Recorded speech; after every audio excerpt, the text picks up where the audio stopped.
বাদশার ছেলে যুবক, নাম হচ্ছে মুসা বিন মুহাম্মদ। নিজে এমন কোনো গুনাহ নাই, জীবনের গুনাহ করে নাই।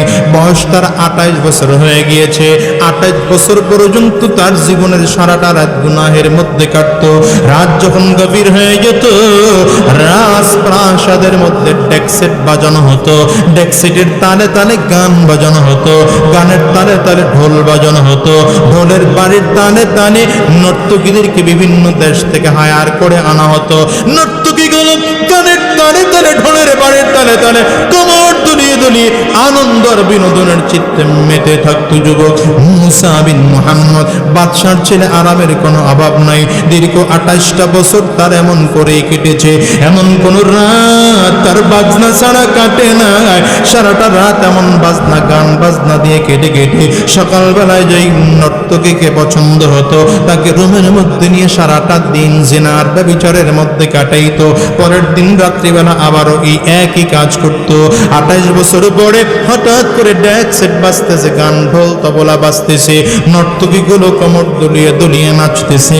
হঠাৎ করে শুনে কোথা থেকে যেন গভীর জায়গা থেকে মধুর কণ্ঠে আল্লাহর কালামের তিলাওয়াত।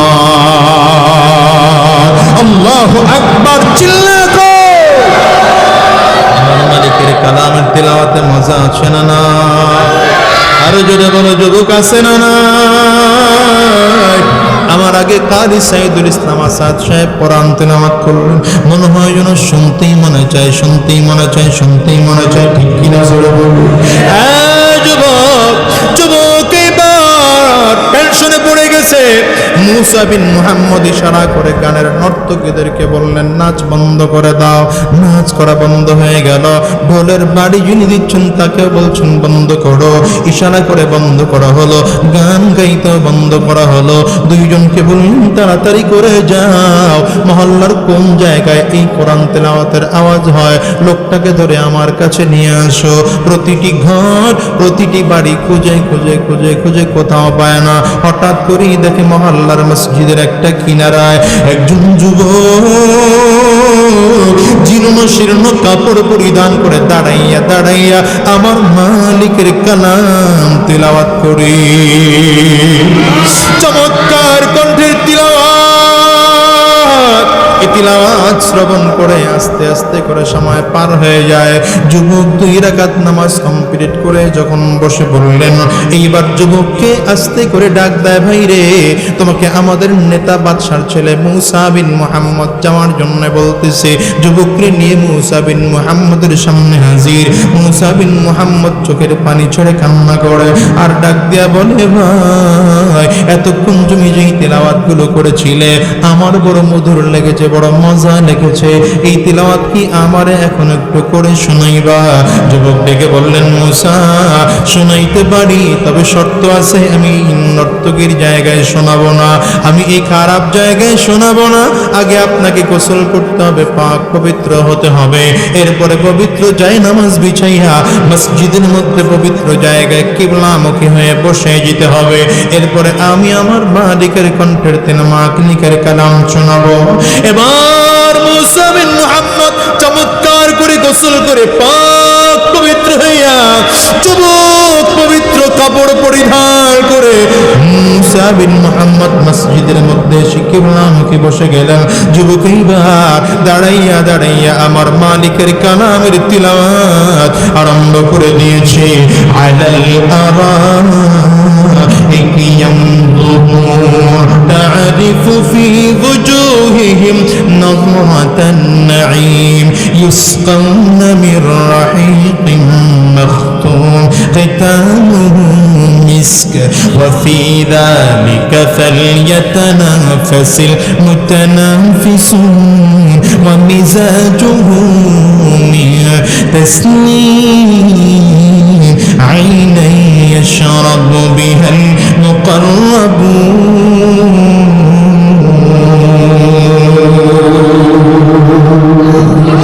চমৎকার করে তিলাওয়াত গুলো করতেছে। তিলাওয়াত শুনতে শুনতে মুসা বিন মুহাম্মদের চোখ দিয়ে টপ টপ টপ টপ করে পানিগুলো পড়তে আরম্ভ করেছে।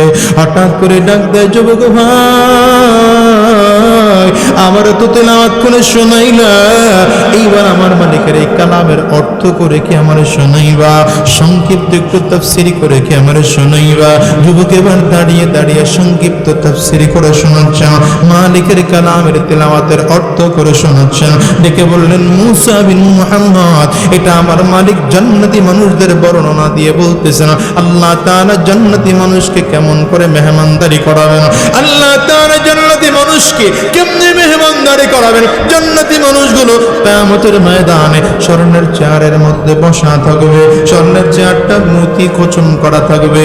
এ হঠাৎ করে ডানে আর বামে তাকাবে, লোকটা ডানে বামে তাকানোর ধরন দেখলেই মনে হবে বড় আনন্দিত, আজকের কোনো টেনশন নাই, কিছু নাই, ঘরের কোনো টেনশন নাই, আজকে টেনশন মুক্ত, বিপদ মুক্ত, চিন্তা মুক্ত। হঠাৎ করে লোকটা ডানে আর বামে নজর ঘোরাবে, এমনি তাকে দেখবে ডান দিক থেকে একটা হাত ঢুকতেছে। এই হাতটা এত সুন্দর, হাতের মধ্যে চামড়া আছে, চামড়ার মধ্যে গোশত আছে, গোশতের মধ্যে রগ আছে, রগের মধ্যে রক্ত কণিকা আছে। এই রক্ত কণিকা গুলো ক্লিয়ার দেখা যায়। এই হাতের মধ্যে স্বর্ণের পেয়ালা, স্বর্ণের পেয়ালার মধ্যে মতি খোঁচল করা আছে। এই পেয়ালাটার মধ্যে জান্নাতি সুগন্ধি তাসনিম নামের সুগন্ধি মিশ্রিত পানীয় নিয়ে হাজির হয়ে যাবে।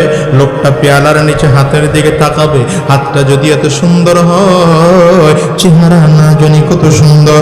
আস্তে করে ডান দিকে নজর ঘোরাবে, ডান দিকে নজর ঘোরালেই হুরের ডান গালের মধ্যে এসে নজর পড়বে। নজর পড়তে দেরি হয়, হুর বলবে, আমার দিকে তাকাইও না, আমি আর কতটুকু সুন্দরী, সামনের দিকে তাকাও, দেখো আমার মালিক তোমার জন্য কত বড় নেয়ামত রেখে দিয়েছে। ওরে কলেজার টুকরো যুবক, কথাগুলো দিলের কান দিয়ে শোনো, আমার মালিক তোমার জন্য কত বড় নেয়ামত রেখে দিয়েছে। এই কথাগুলো শুধুমাত্র তোমার জন্য বলতেছি, তোমার জন্য বলতেছি। দুনিয়ার কোনো বদমাশের দিকে নজর দিয়ে চক্ষু নষ্ট করে দিও না, বেগানা কোনো নারীর দিকে নজর দিয়ে চক্ষু নষ্ট করে দিও না, পর্দাহীন মহিলার দিকে নজর দিয়ে চক্ষু নষ্ট করে দিও না। এই চক্ষুটাকে হেফাজত করে রাখো, কিয়ামতের ময়দানে আমার আল্লাহ তাআলা তোমার জন্য কত চমৎকার পুরস্কার রেখেছেন তুমি জানো না। এইবার হুর হঠাৎ করে সামনের দিকে আল্লাহর বান্দা তাকাবে, তাকাইলেই দেখবে একজন দুইজন নয়, 70 জন হুর কাতার করে সামনের দিকে আসতেছে। এক একজনের হাতের মধ্যে ট্রে আছে, কারো হাতের মধ্যে পেয়ালা আছে, কোন কোন পেয়ালার মধ্যে তাসনিম নামের সুগন্ধি মিশ্রিত পানীয় নিয়ে হাজির হয়ে গিয়েছে। আবার কারো পেয়ালার মধ্যে কি ভুনা যেন নিয়ে আসতেছে। ওটা নরমাল কোনো ভুনা নয়, ওটা জান্নাতি মাছের কলিজা ভুনা। আল্লাহর বান্দার সামনে যে হাজির করানো হবে, হঠাৎ করে লোকটা এক একটা টুকরা মুখের মধ্যে দেবে, একটুখানি পানীয় মুখের মধ্যে দেবে, এমনি দেখবে উপর দিক থেকে একটা আলো এসে কপালের মধ্যে পড়েছে। এটা কিসের আলো? দুনিয়ার লাইটের আলোর দিকে তাকাইয়া থাকা যায় না, চোখ ভরে যায়। আর ওই আলোর দিকে তাকাইলে তাকাইতেই মনে চায়। লোকটা আস্তে করে উপর দিকে তাকাবে, হঠাৎ করেই দেখবে একজন ডাক দেয়, আসসালামু আলাইকা ইয়া ইবাদি। ওটা দুনিয়ার কোনো আলো না, এই আলো আমার মালিক আল্লাহর। জান্নাতি মানুষ যখন আমার মালিকের দেখবে, আল্লাহু আকবার চিল্লায়ে আমার মালিকের দিকে তাকাইয়া থাকবে। একদিন নয়, 2 দিন নয়, 70,000 বছর চলে যাবে। 70,000 বছরের মধ্যে বান্দা চোখের পলক পর্যন্ত ফেলবে না। حور غلما جتنی نعمت ہے تو، حور غلما جتنی نعمت ہے تو، سب سے بہتر نعمت دیدار تو। اور দুনিয়ার মুসলমান জান্নাতের মধ্যে মানুষগুলো যাওয়ার পরে জান্নাতের যত নাজ ও নেয়ামত জান্নাতের মধ্যে আছে, হুর গিলমান, আল্লাহ তাআলার দিদার হবে সবচেয়ে বড় নেয়ামত। আমার মুসলমান ভাইয়েরা এভাবে করে করে বর্ণনা দিচ্ছেন মুসা বিন মুহাম্মদ চোখের পানিগুলো ছেড়ে কান্না শুরু করেছেন। হঠাৎ করে হাতটা বাড়িয়ে যুবকের দিকে তাকায় কয়, যুবক আমার আর সহ্য হয় না, জীবনের 28টা বছর উল্টো পাল্টা কাজ করেছি, গুনাহের কাজ করেছি, আমি আর গুনাহের কাজ করব না, আমার দিকে হাতটা বাড়িয়ে দাও, তওবা পড়াইয়া দাও, আমার নতুন করে ইমানের নবায়ন করাইয়া দাও, আমি আর জীবনে উল্টো পাল্টা কাজ আর করব না। মুসা বিন মুহাম্মদ এইবার নিজের ঘর নিজের বাড়ি ছেড়ে দিয়ে রওনা করেছেন মহল্লার মসজিদের মধ্যে গিয়া। মহল্লার মসজিদের মধ্যে গিয়েই থাকে, ফ্লোরের মধ্যে ঘুমায়, চাটাই বিছায়া শক্ত জমিনের মধ্যে ঘুমায়। একটা কাঠ কুড়াল দিয়ে বাগানে গিয়ে কাঠ কেটে কেটে বাজারে বিক্রি করে কিছু টাকা দিয়ে শক্ত রুটি কিনে খায়, আর কিছু টাকা জমায় জমায় রাখে। মনের মধ্যে চিন্তা, আমি এই কিছু টাকা জমাইয়া মদিনায় আল্লাহ যদি কোনোদিন তৌফিক দেয় যাব, আল্লাহ যদি কোনোদিন তৌফিক দেয় মক্কায় যাব। আরে কলেজের টুকরো যুবক মুসা বিন মুহাম্মদ জীবনের শেষ বয়সে হাঁটতে হাঁটতে মদিনার উদ্দেশ্যে রওনা করেছেন। সাথে কি নিয়ে গিয়েছেন জানো? কোনো কিছুই নয়, একটা চালার চট আর সাথে একটা মাটির বাটি নিয়ে আল্লাহর বান্দার সামনের দিকে হাঁটা আরম্ভ করেছে। আরে কাউরেও খুঁজে পায় না। মহল্লার লোকজনগুলো ডাক দেয়, রে মুসা, তুমি তো বিশাল বড় জমিদারের ছেলে, বাদশার ছেলে, তোমার তো কোনো অভাব ছিল না, এমন করে কেন তুমি চলো? মুসা বিন মুহাম্মদ চোখের পানি ছেড়ে কান্না করে আর ডাক দেয়, ভাই, জীবনের 28টা বছর তো আমি আরামায়েশ কম করি নাই, অনেক আরামায়েশ করেছি। আমার মনে বড় ভয় হয়, আমার মালিক যদি এই আরামায়েশের কথা আমার জিজ্ঞাসা করে, তুই মুসলমানের ঘরের সন্তান, কেমনে তুই দিন ছাড়া ছিলি, মালিকের সামনে দাঁড়াই আমি কি জবাব দেব? এই জন্য আমি আর আরাম চাই না। জাহান্নামের কষ্ট বড় ভয়ঙ্কর, আমি জাহান্নামের কষ্টের কথা সরল করেছি, আমি সহ্য করতে পারবো না। এই জন্য এখন থেকে কষ্ট হলেও অসুবিধা নাই। আল্লাহর বান্দা হাইটা হাইটা মক্কার দিকে মদিনার দিকে রওনা করেছে। মাঝে মাঝে কাবার গিলাপ ধরে চিল্লায় চিল্লায় কান্ত আর জোরে জোরে ডাক দিত, মালিক, জবান খুলে চিল্লায় ডাক দাও আল্লাহ, জোরে আওয়াজ দিয়ে জোরে চিল্লায় ডাক দাও আল্লাহ।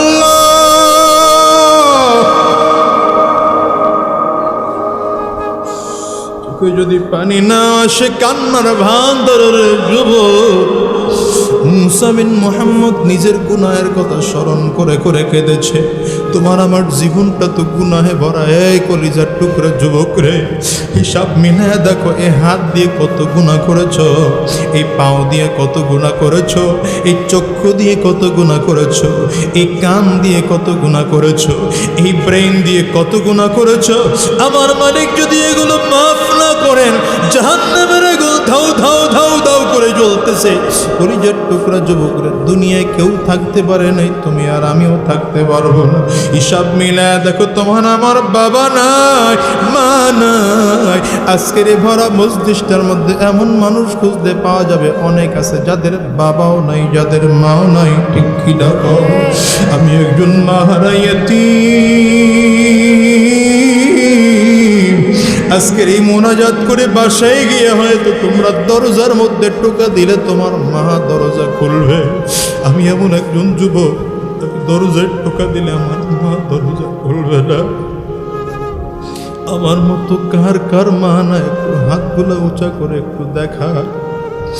কার কার বাবা না, আপনারাও হাতগুলো উঁচা করে দেখা। হাতগুলো নামায়ান না, হাতগুলো উঁচা করে রাখেন, হাতগুলো উঁচা করে রাখেন। আমার কলিজার টুকরা যুবকগুলো দেখো, এ যুবক, যেই মানুষগুলো হাত উঁচু করেছে তাকাইয়া দেখ, এদের কারো ঘরে মা নাই, কারো ঘরে বাবা নাই। এরা বাবা পায় না, আজকে অনেক গেছি। ওরে কলিজার টুকরো যুবক, চোখের দিকে তাকাইয়া দেখ, কারো চক্ষু দুইটা লাল হয়ে গেছে, আরে কারো চোখ দিয়ে টাপ টাপ করে পানি পড়ে, কারো চোখের কোটায় পানি জমে গেছে। রে যুবক ভাই, তুমি তো বাবার সাথে অন্যায় করো, মায়ের সাথে অন্যায় করো, কোনোদিন কি চিন্তা করে দেখছো এমন একটা দিন আসবে যেদিন তোমার বাবাও থাকবে না, মাও থাকবে না? ঠিক কিনা চিল্লায় কও। হাতগুলো নামাও রে যুবক। কান্না যদি না আসে, কান্নার ভান ধরে একটু চিন্তা করো, এই দুনিয়ায় কেউ থাকতে পারে নাই, তুমি আর আমিও থাকতে পারো।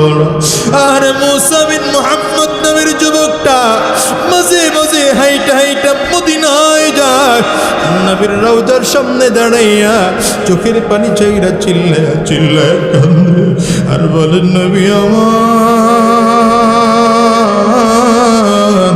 আমার পক্ষে আপনি সুপারিশ করবেন কিনা জানি না।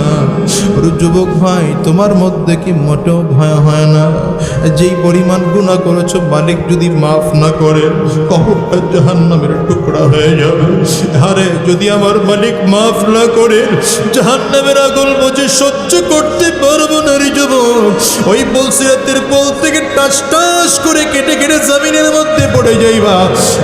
কলিজার টুকরা যুবকদেরকে বলবো, আজকের এই মাহফিলটাকে জীবনের শেষ মাহফিল মনে কইরা, আজকের এরা জীবনের শেষ রাত মনে কইরা, আজকের এই মোনাজাতটাকে জিন্দেগির শেষ মোনাজাত মনে কইরা আল্লাহর কাছে ওয়াদা করবা, মালিক এক ওয়াক্ত নামাজ আমরা ছাড়ব না।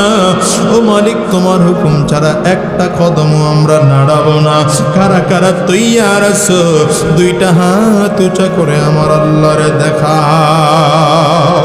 একটু চিল্লায় জোরে ডাক দাও আল্লাহ, জোরে আওয়াজ দিয়ে আরো জোরে ডাক দাও আল্লাহ। চোখে যদি পানি না আসে, কান্নার ভান ধরে ধরে ডাক দাও আল্লাহ। ডানে আর বামে তাকে দেখো, কার চোখে পানি। দুনিয়ার ঘরে আগুন লাগলে যেমন পানি ছাড়া নিভানো যায় না, ওই কবরে যে জাহান্নামের আগুন, ওঠো কিন্তু চোখের পানি ছাড়া নিভানো যাবে না। যুবক, কান্না না আসলে কান্নার ভান ধরো, গুনাহের কথা স্মরণ করে কান্না করো। অনেকের ঘরে বাবা নাই, মা নাই, আব্বা আম্মার কথা স্মরণ করে কান্দ, কবরের আযাবের কথা স্মরণ করে কান্দ, আর চিল্লায় জোরে একটা ডাক দাও আল্লাহ, আরো জোরে ডাক দাও আল্লাহ। চিল্লে জবল খুলে ডাক দাও, আরো জোরে ডাক দাও আল্লাহ। ওগো দয়ার মালিক,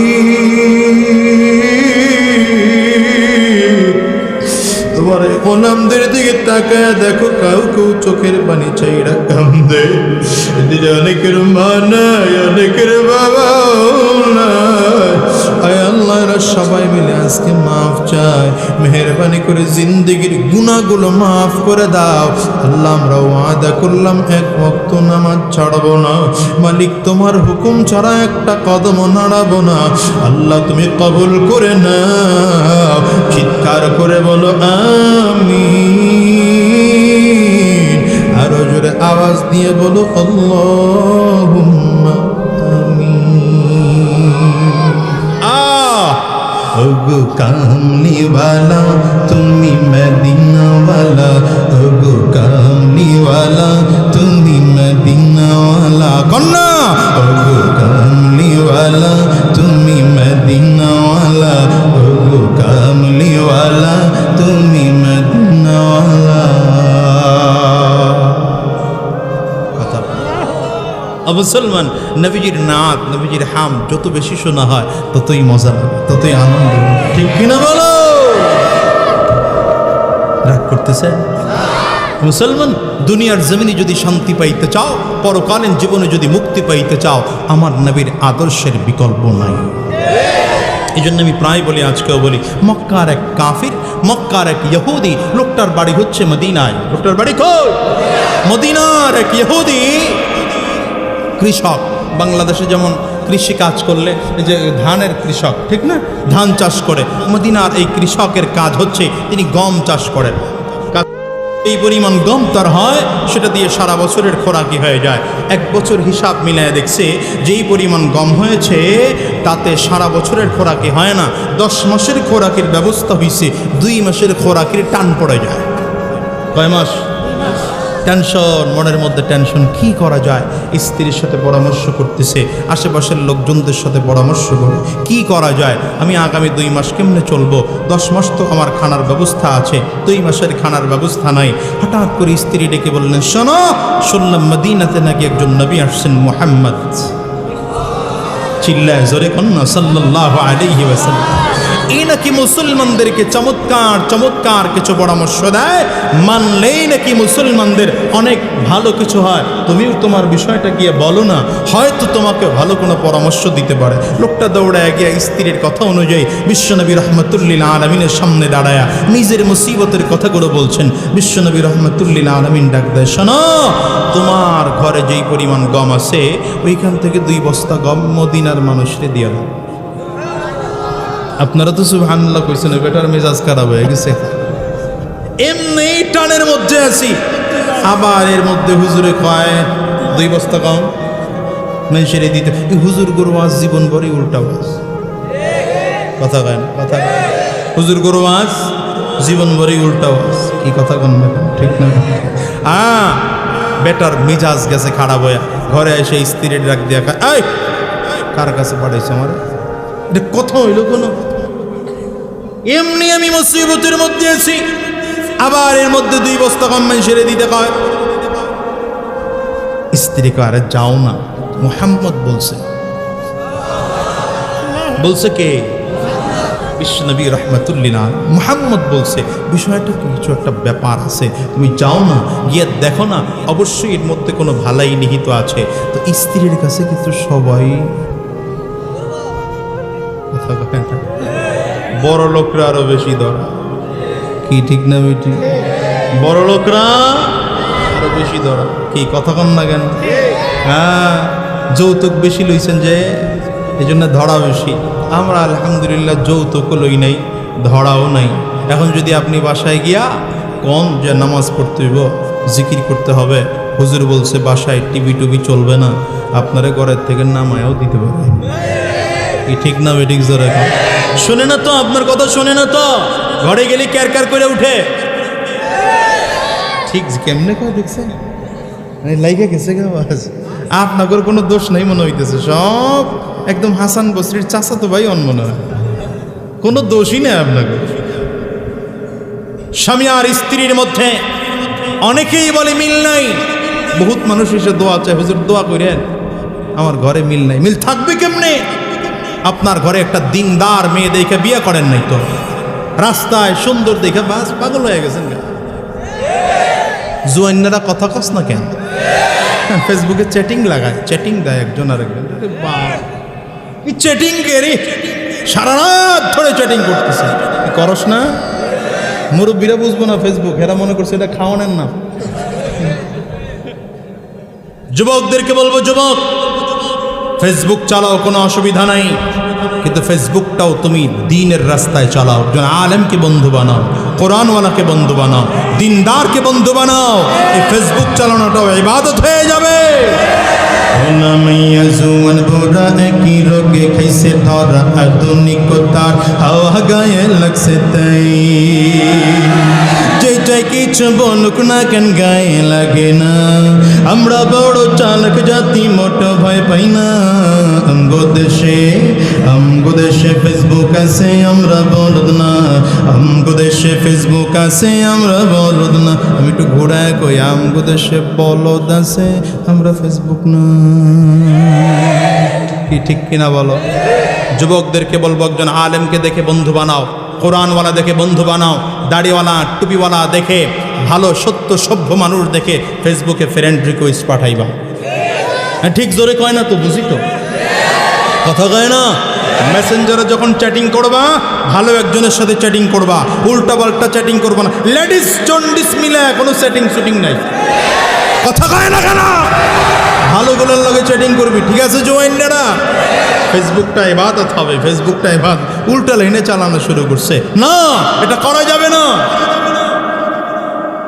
বিয়ে করার আগে নবীজির শর্ত আছে, শর্তগুলো দেখে বিয়ে করে। নবী বলেন মানুষের 4টা গুণ দেখে সাধারণত মানুষকে বিয়ে করে। লিমালিহা বলি, জামালিহা বলি, হাসাবিহা বলি, দীনিহা। নবী আলাইহিস সালাতু ওয়াস সালাম বলছেন ফাজফার বিদাতিদ দ্বীন। যখন মানুষ বিয়ে করে একটা মেয়ের 4টা গুণ দেখে। কয়টা? প্রথম হচ্ছে হয়তো তার সৌন্দর্য দেখে, নয়তো তার বংশ দেখে, নয়তো তার সম্পদ দেখে। নবী বলেন 4 নম্বর আরেকটা আছে দিনদারি দেখে, ধার্মিকতা দেখে। 3টার মধ্যে যদি একটু গ্যাপও থাকে, ধার্মিকতা দেখে একটা মেয়েকে বিয়ে করে নাও, তোমার গর্ভে তোমার ঘরে শান্তি আসবে। আর যদি না নাও, ঘরের মধ্যে শান্তি আসবে না। আর এখন তাই হচ্ছে, কথা কয় না?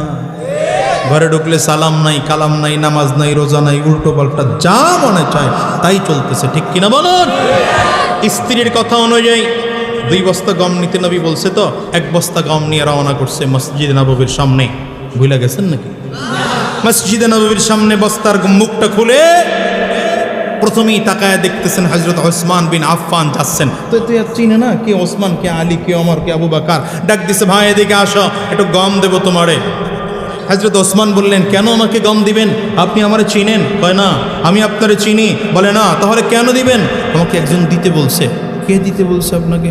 সন্দেহ হয়েছে হযরত ওসমানের। তাহলে দিবেন যেহেতু, আমি একটু ঘরে গিয়ে দেখি আমার লাগবে কিনা। ঘরের থেকে খবর নিয়ে এসে বলে, ভাই আমার ঘরে খবর নিয়েছি। কথাটা বুঝছেন? এখানে মূল পয়েন্ট। আমার ঘরে খবর নিয়ে এসেছি, আমার স্ত্রী বলেছে আজকের দিন আরো 2 দিন, টোটাল কয় দিন? কন্যা কয় দিন? ইহুদির বাড়িতে কয় দিন? আমার বাড়িতে 3 দিনের খানা আছে, আমার খানা টানা লাগবে না। আমার চেয়ে অভাবী এমন একজন মানুষকে খানা দেন। সুবহানাল্লাহর পাওয়ার হইল না? সুবহানাল্লাহর মনে হয় যেন করোনা এখনো যায় নাই। সুবহানাল্লাহ, চিল্লায় জোরে বলেন। হযরত ওসমানের মতো মানুষটা বলতেছেন, যিনি সাহাবায়ে কেরামদের মধ্যে সবচেয়ে বড় ধনী, তিনি বলেন আমার ঘরে 3 দিনের খানা আছে, আমার খানা লাগবে না। আমার চেয়ে অভাবী এমন একজন মানুষকে খানা দেন। লোকটা সারাদিন দাঁড়ায় থেকে একটা দানা গম কাউকে দিতে পারেনি। 2য় দিন আবার আসছে, আবার এসা দাঁড়ায় রইছে। এবার দেখা হয়েছে হযরত ওমর ফারুকের সাথে। হেদর চিনে না কে? ওমর ডাক দিছে, ভাই লম্বা টম্বা দেখছে, মনে করছে বেশি খায়, আর লাগার কথা, আর লাগার কথা। ভাই আপনারে কিছু গম দেব। হযরত ওমর বলেন, লাগবে কিনা আগে দেখে আসি। ঘরের থেকে খবর নিয়ে এসে বলেন, ভাই আমার স্ত্রী বলেছেন আজকের দিন আরো 1 দিন, 2 দিনের খানা আমার ঘরে আছে, আমার লাগবে না। কিছুক্ষণ পরে হযরত আবু বকর সিদ্দিকের সাথে সাক্ষাৎ। ভাই আমি আপনাকে কিছু খানা দেব। আবু বকর সিদ্দিক খবর নিয়ে এসে কয়, ভাই আমার ঘরেও খবর নিয়ে এসে বললাম 1 বেলার খানা পাক হচ্ছে, আর 1 বেলার খানা ঘরে আছে। 2 বেলার খানা আমার ঘরে আছে, মানে 1 দিনের খানা আছে, আমারও খানা লাগবে না। লোকটা আশ্চর্য, এটা কেমন ব্যাপার স্যাপার। 2য় দিন চলে গেছে, 3য় দিন আবার আসছে। ওই যে বউয়ের কাছে ধরা, বউ বারবার পাঠায় দেয়, কথা কয় না? ওই যে এখানে বয়ে রয়েছে, এমন অনেক আছে যে ঘরে গেলে ঝগড়া হবে, এর লেগে বয়ে রয়েছে। হ্যাঁ, ওইটা না,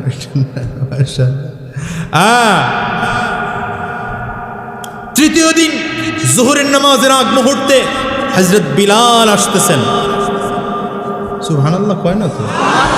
কেউ জায়গা চিনে না আপনার এলাকার মানুষ? সুবহানাল্লাহর জায়গা আসতেছে হযরত বিলাল। হযরত বিলাল হাবশী যখন আসতেছে, কালো মানুষ দেখছে তো মনে করছে এটা বড় অভাবী, কিন্তু আমার নবী কয় আল গিনা গিনান নফস, ধনী তো সে যে তার অন্তর থেকে ধনী। বহুত মানুষ আছে কোটি কোটি টাকার মালিক, কিন্তু অভাব দূর হয় না, খালি লাগবে, আরও লাগবে। আবার কিছু মানুষ বেশি টাকা পয়সা নাই, কিন্তু জিজ্ঞাসা করলে ভাই কেমন আছেন, বলে আলহামদুলিল্লাহ। ঠিক না বেঠিক জোরে বলো? আমার মুসলমান ভাইয়েরা, তো হযরত বিলাল ডাক দিছে, এই ভাই তোমারে কিছু গম দেব। হযরত বিলাল বললেন, আমারে গম দিবেন আপনি? কেন দিবেন, আমার তো লাগবে না। আপনি মসজিদে নববীর দিকে তাকায় দেখেন, সাহাবায়ে কেরাম তো খানা পাক করতেছেন। সাহাবায়ে কেরাম খানা পাক করলে কিছুক্ষণ পরে আমি যোহরের আজান দেব, নবীজি এসে যোহরের নামাজ পড়াবেন। নামাজ পড়া শেষ হয়ে গেলে সাহাবায়ে কেরাম দাস্তারখান বিছায় ফেলবেন, আমাকে ডাক দিবেন, দাস্তারখানের একটা কিনারায় বসে পড়বো, আমার খানা